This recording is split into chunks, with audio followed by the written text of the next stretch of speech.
Welcome back. We're Happy Thursday. Are you well rested from our last episode? Yes, thank you. We've all had great sleep. Great sleep and good food because it's been Easter. Did you have a nice Easter? Oh, I loved Easter. It was so much fun.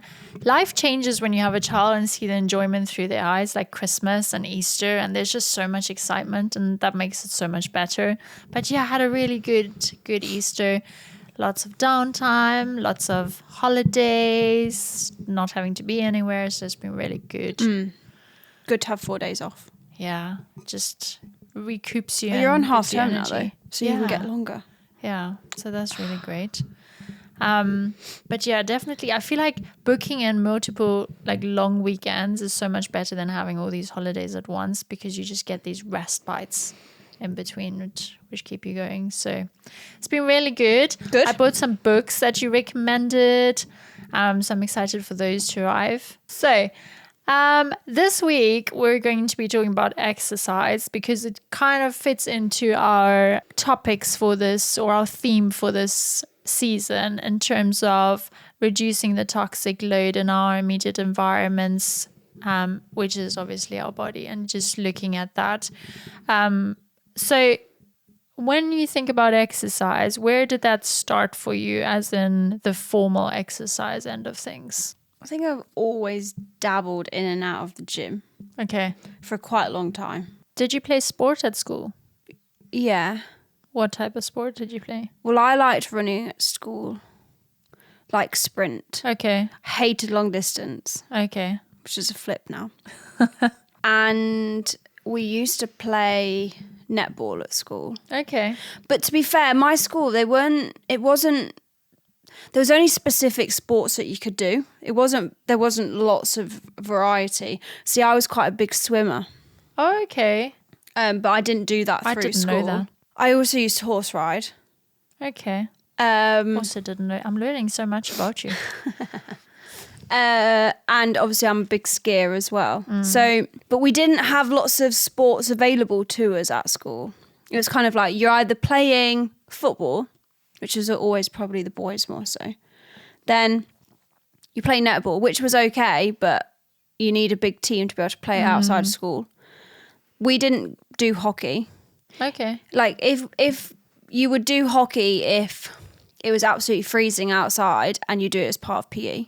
And that's when teachers made you wear shorts in height of winter. So you die. Love that. Horrible. So yeah, I think I got into the gym probably maybe when I was doing my A-levels. Okay.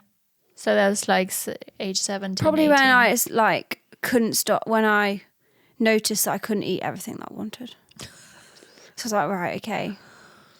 Probably need to do some exercise now. Yeah. What about you? Well, for me, exercise really started at school, because in the school we were a small school, so there was always formal sporting events. And so you had to do a sport. Right. A term, I think the rule was. So you had tennis, and then you had hockey, athletics. Yeah, I think hockey and tennis were my major ones. I loved athletics. Wasn't very good at it. But I loved it because it was the heat and it was just the whole atmosphere. But yeah, I played a lot of hockey and tennis, and I loved it. I loved just the community around it, because you were always going somewhere and there was a challenge in it, but it was also just a lot of fun being around people and being in a group of like-minded people. So that was what I think sport for me played a huge part at school. And was also my best friend was part of the same teams that I was in. That's nice. Which then just made the whole thing more enjoyable. But that's really where it started for me. And then university was the first time that I went to a gym, because we live quite rural, so there was not really that opportunity. So gym started for me at university. When I was studying, it became a big part of that. And then I've just kept at that because I just love feeling healthy and strong. So it's always been a priority for me. Something that I really miss that I haven't done is like joined a sports group, like a tennis club here, and I think that's something I really, or even just going to Pilates classes or yoga classes. That's really something I need to get back into, because I think that's something that's missing. Yeah.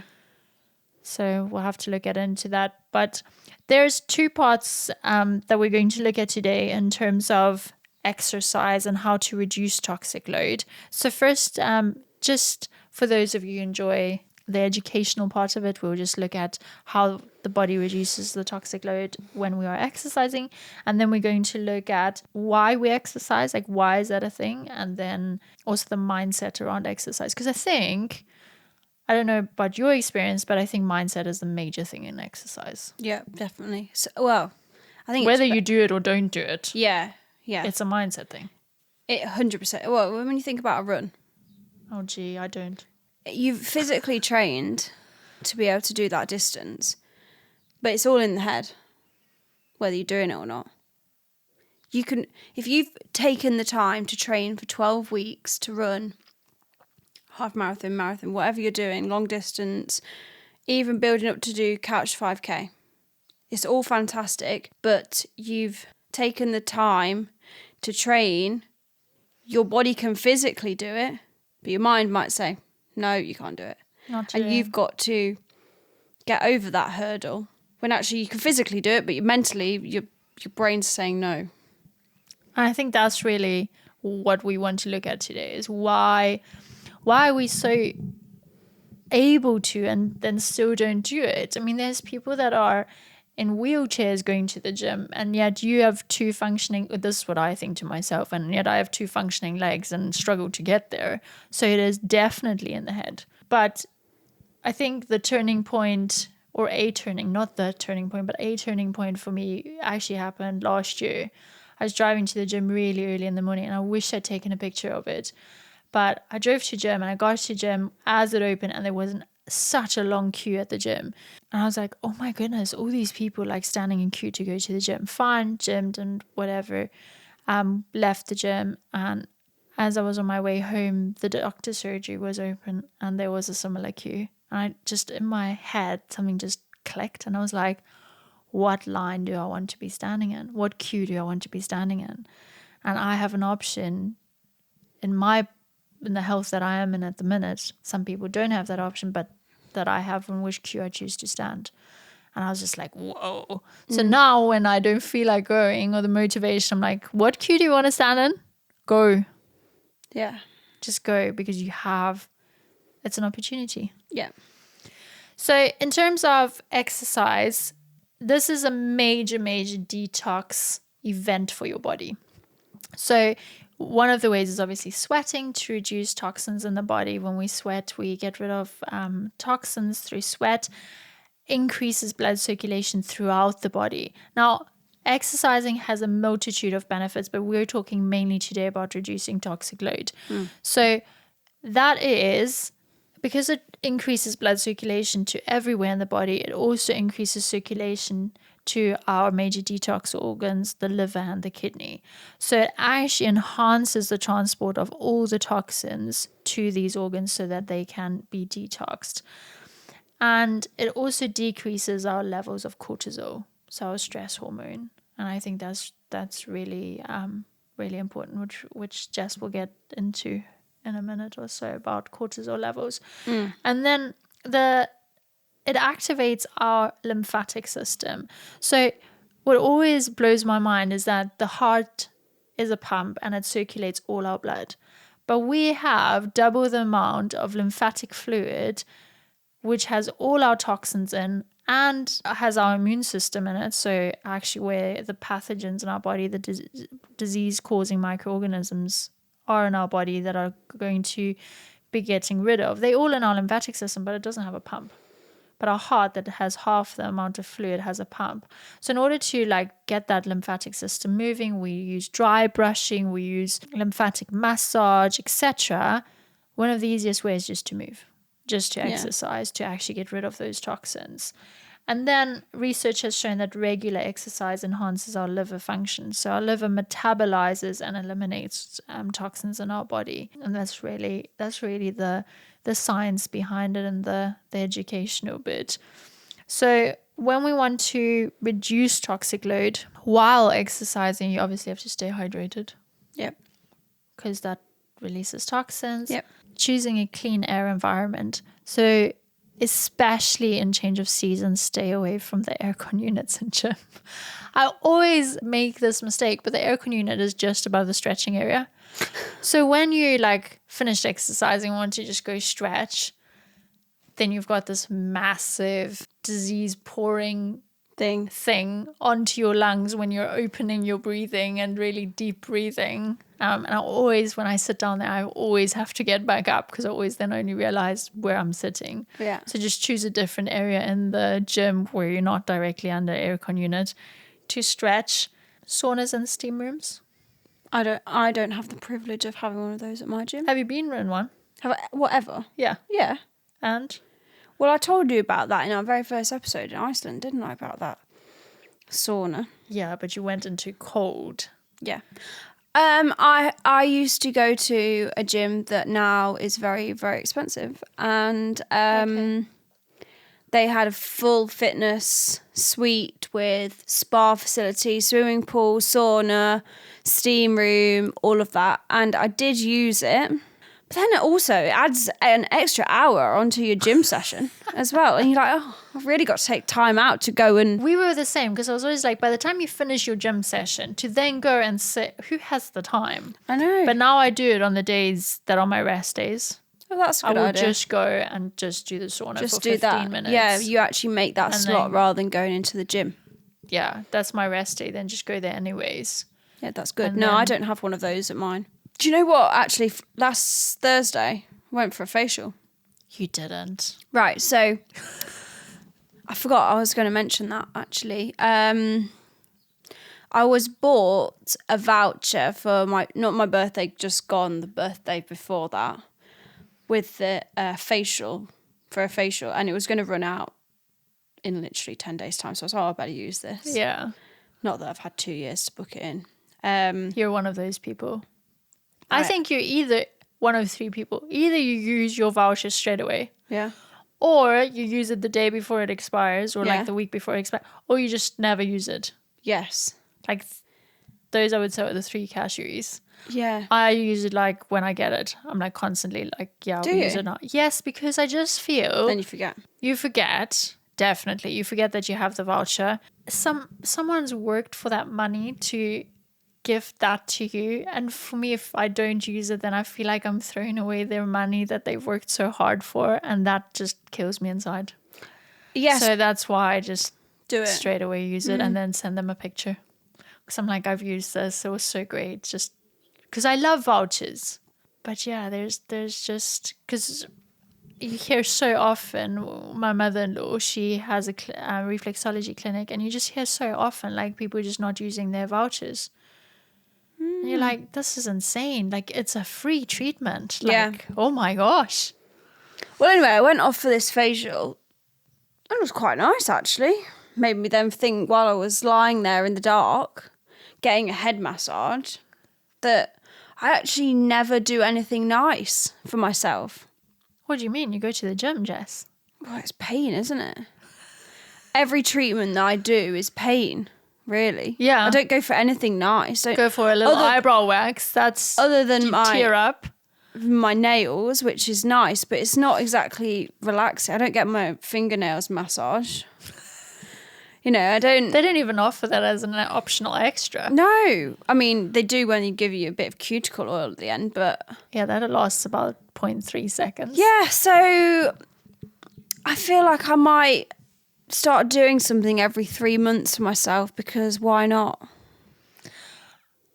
The facial was nice, but then I was also thinking, oh, you're putting that many toxic chemicals on my face right now. But, you know, it was fine. When I went for a facial, I felt exactly the same. I was like, I never do anything where you get your haircut because you have to get your haircut. Yeah. You get your nails done. That is not relaxing. No, it's not. But when you sit and get massage or a facial, whatever. That's the It was good. ultimate. I got a head massage, a shoulder massage. Oh my gosh. I got a cheek massage. Wow. It was called a skin booster. It was good. Amazing. I actually really did like it. I'm delighted for you. So that was very nice.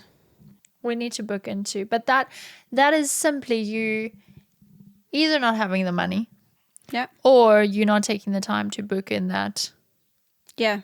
time out. So like where can you fit that in? Making that intentional time. Yeah. Avoid toxins of personal care products. If you've been listening to us from season 1, we know you're well versed in this, and you're doing this already, so we don't need to get into that. Getting enough sleep, last pod, we spoke about that. And what we want to touch on today is managing stress. So why does managing stress come in with exercise? I mean, certainly for me, doing exercise manages my stress because it's a way of switching off, which I spoke about as my personal wellness journey on episode 1. It's just a way of removing toxic thoughts, toxic mindset, because you're focusing on something else, which actually produces positive endorphins.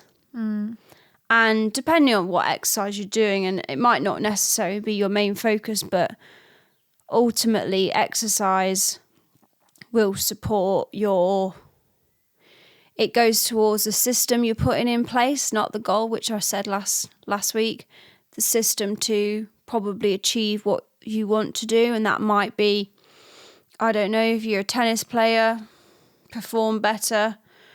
If you're wanting to lose some Easter egg pounds, it might go towards that. If you're trying to aim for a PB in your 5K, all of those things that you're putting in place will ultimately make you feel better and reduce your levels of stress as well. But stress is one of the biggest killers. And you can't physically see it as well. I would say you could probably see it in people's, maybe they come across more tired, I'm not sure, but you can't physically feel it, but they can. And I think I've struggled with being able to control it.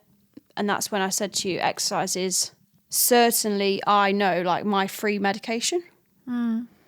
But what you were saying earlier about stress is that even if you're working really hard in the gym, trying to achieve a PB, trying to fit into a dress that you probably bought 5 years ago, which again is probably quite a toxic thought. Girls, get rid of the dress. Top tip of today. If that is still in your wardrobe, get rid of it. Get rid of it. And if you're eating really healthy food, you're getting a really balanced diet, you're doing some steps in the morning or in the evening, you're moving your body, even if you aren't, eating foods that are high in sugar and high in fat, there's this chemical called cortisol, which slows down your metabolism, and that therefore makes it difficult to lose weight.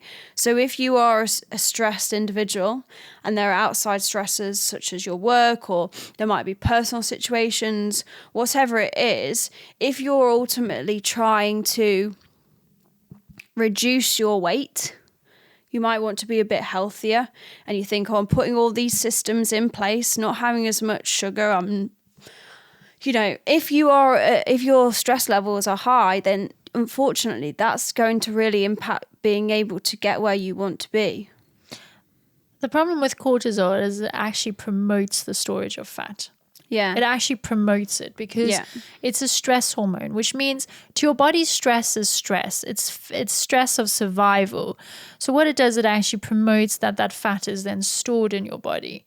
So it's not actually helping you lose weight if that's what you're aiming for, but it's actually promoting you to store that fat because you're in a stressful situation. That's how your body is programmed. It doesn't know that you're having work stress, or whether you're having family stress, or whether you're having financial stress, or anything like that, stress on the body is stress. That's fight or flight. That's survival mode. So it's going to store that fat. Yeah. And what then happens is it actually disrupts your metabolic processes.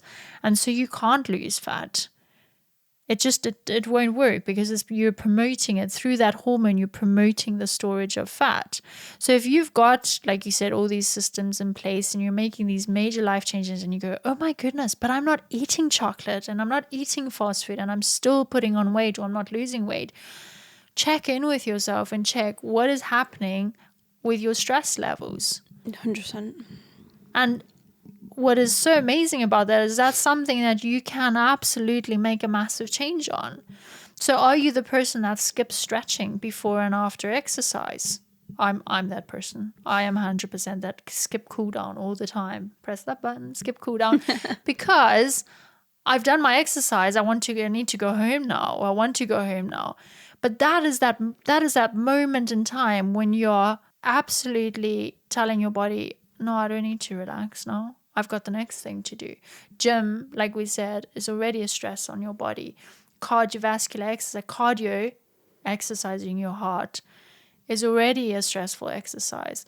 So you putting more cortisol in your body, yes, it will release endorphins and it has a positive effect. But if you're already so highly stressed, you need to look at rather doing something like yoga or Pilates that is still exercising. There's this biokineticist that I have on Instagram, and we can share that profile with you on our stories. But she is a mum, and she's really just I just love her posts. And she said something really that has stuck with me, where she said, "Have you moved your body today?" And that takes all the pressure off for me. If I every day check in with myself and go, have I intentionally moved my body today? Not have I gone to the gym? Have I run 30 minutes? Have I, etc. If I've just, have you intentionally moved your body today? That takes the pressure off for me. That's like one of those. That's a really good point, because this is more of like a personal experience, but I have previously had like a fitness coach to reach a goal. Okay. But actually the whole time that I was with this individual was quite toxic. Oh, that's awful. Because you were made, exercise became a chore, and you were made to feel guilty for not achieving everything. And I was eating minimal calories. And when I say minimal calories, I'm talking 1,200 calories a day, 3 hours of exercise. Yes, it was probably the lightest I've ever been. But it was not sustainable, because as soon as I'd reached that goal, which again is what I spoke to everyone about last week, then what? Then how do I sustain that? Well, you can't. So then you end up putting weight back on because you don't know how to build your metabolism back up again. You can't live on that many little calories. You just can't. Well, I physically can't anyway. Especially when I was having to go to the gym, I was having to do these 10,000 steps. I was having to also eat so much protein, not eat a slice of blooming bread, not drink any alcohol. And although I'm not drinking alcohol at the minute, that's my choice. I'm not being told to do it.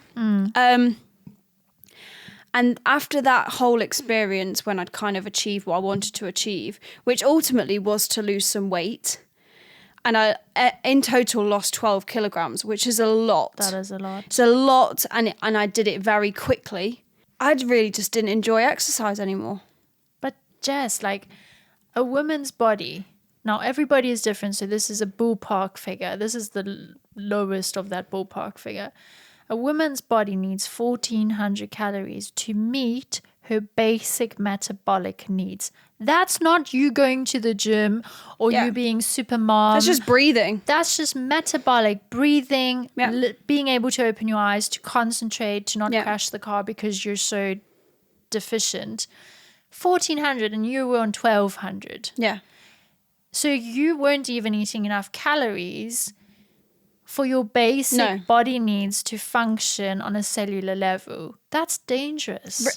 Seriously, it really, really is. And it takes a really, really long time to be able to build your metabolism back up so that then you can eat more without just putting the pounds straight back on in significant amounts. And then that is a downward spiral because you feel so negative. You're chasing that goal that you've already achieved. And it's such, and then you go back into this cycle. Well, then I'm going to start eating low calories again. And I need to make sure I do that amount of exercise. And it's like a downward spiral. And it's just not very nice. It's like a horrible experience. And then you create such a negative image of yourself. God, this has made me really emotional. Oh no, don't do that. This is, oh my gosh. Sorry, everybody listening, but I just can't imagine being in a place where someone hurts you that much and makes you feel so bad about yourself, because you are such a beautiful person, and this is to every single person. You as a person have so much to offer the people around you and the world around you that there's no space for that. Life is hard enough as it is. Life throws so many challenges. To then be in a position where you're being put on this mental road to make you feel so guilty, self-conscious, and ultimately not worthy, that's heartbreaking. That's really heartbreaking. I suppose, ultimately my goal was I wanted to educate myself, as in learn. That's what I thought I was going into it, to learn about food and how to, manage your macros, because I didn't know anything about that. And there is an element of importance to that. I didn't know how to do certain things in the gym. So I thought I was kind of going in for more of an education. And if I had the benefits of losing a few pounds, kilograms, whatever, fantastic. But the kind of the thought when you have to do a weekly check-in and oh no, I've not done that and I've not achieved that, you feel guilty for not doing it. That isn't really what a coach should make you feel. No. In my opinion. And then I think I'm still on the very much the negative body image journey. It's taken a lot of time I'm a lot better than where I was, but I'm very self-critical of what I look like and what I'm doing and how I look all the time. Like, I'm going on a really amazing holiday in a few weeks' time, dreading what I'll look like. Where do you think that comes from? Like, where... Because we obviously have very young listeners on here as well. So where does that come from, that negative self-talk? Where do you feel... Well, I definitely personally compare myself. And that is really bad. I do compare myself a lot to what you see on social media. Okay, social media. And then one day I'll be like, well, no, what I look like doesn't define who I am. Yeah. And then I go back and I go, no, you need to lose this weight and you need to look great in a bikini, and you need to, because I'm thinking about the people that are going to be there, what they're going to look like, and they're going to be comparing me. It's a really horrible thing and mindset, but I don't think I'm the only one. I think it is a massive toxic environment, mindset, thought process that so many people go through. And I bet it's like younger people as well. But I'm not saying we're not young. No. But we're in our 30s. Yeah. So there's a few on the other side of 30. There's your 20s. They're so long ago. So we're out of that teenage stage where you feel so unsure of yourself anyways. And I think maybe that's a critical moment, that you have positive people around you at that age that are not judging, and unfortunately when you're a teenager, you constantly feeling like you need to live up to the people around you. I had it growing up, and I was constantly comparing myself. Now I can hand on heart say it doesn't stress me anymore, because I just don't care, and I don't know why, but I just don't care.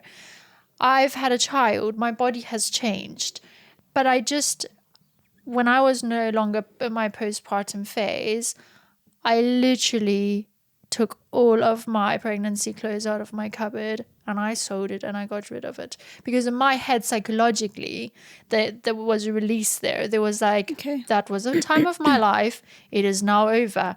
The clothes are incredibly comfortable. I could have worn them forever because they are just incredible. They are the most comfiest clothes ever. But I needed to mentally go, right, that was the time of my life and I'm so appreciative of what my body did during that time. But now I'm going to buy clothes that fit me.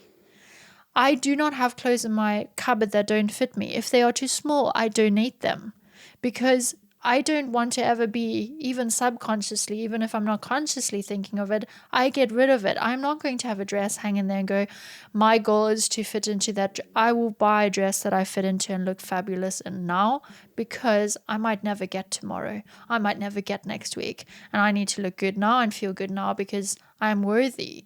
And anybody who tells you that you're not worthy, why are you surrounding yourself with those people? And I know I lost a lot of people in my life because of my mindset towards this. And I do miss them for certain aspects, but I'm not willing to put up with that anymore. I need positivity and nourishment and worthiness in my life. I need to feel that because that's who I was created to be and that's who I am. And I'm confident in that. And I feel so strongly that every woman should feel that. And if I don't see that in you, you need to surround yourself with people that do see that in you because you are worthy of that. Yeah. And we're just surrounded by so many people that drain that from us. They go, oh, so you're wearing that today? Yeah, I am wearing my slippers today and I'll wear them the whole day because they're comfy and they're cute. So that's, just... If you're listening to this, and I'm not going to get emotional now because I feel so strongly about this, but if you're listening to this, you are so worthy of the person that you are and not what you look like or how much you weigh or what you're wearing or how much you exercise.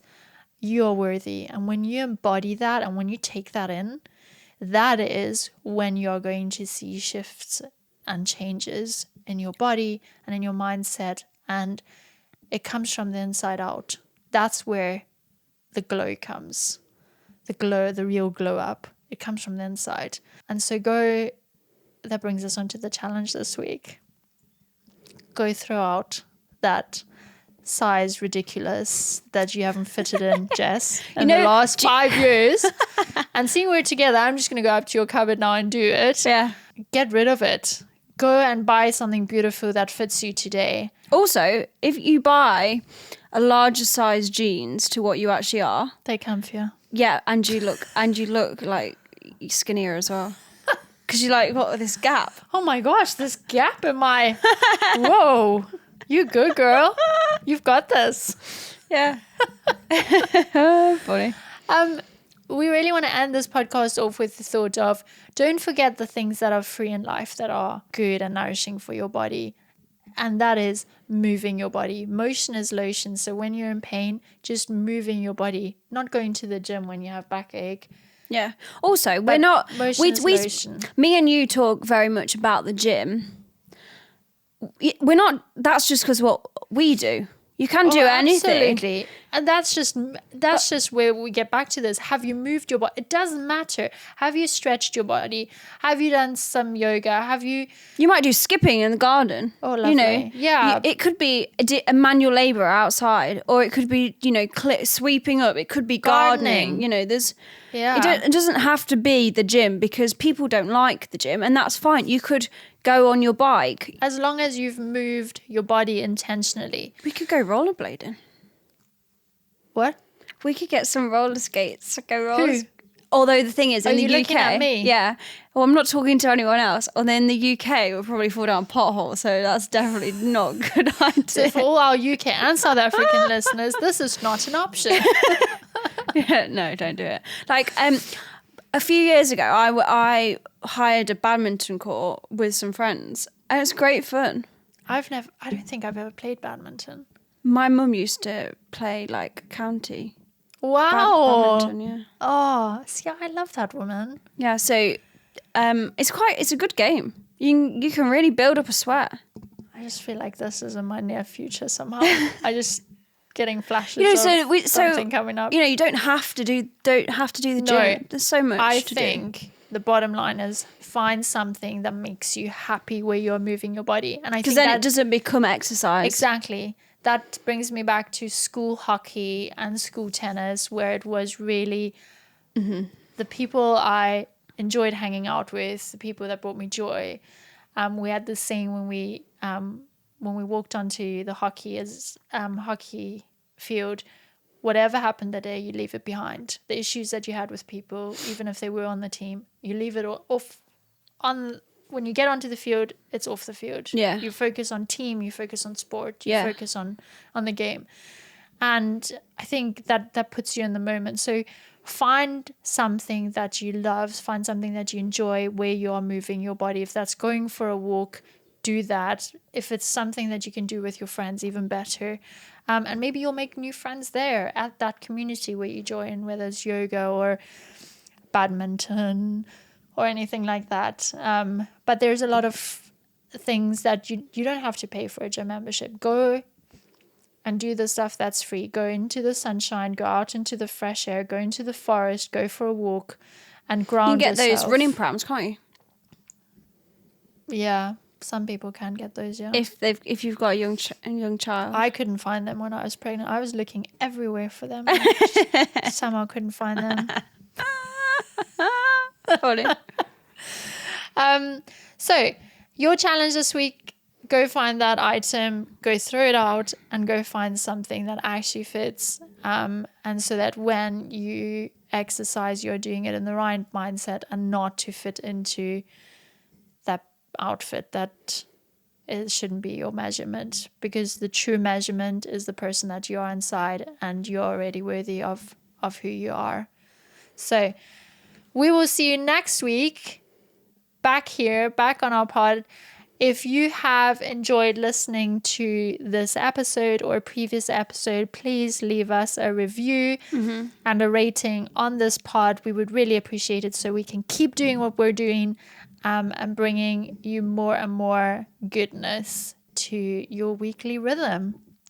Join us next week with Jess and Liesel on Live Clean, Talk Dirty. Bye. Bye.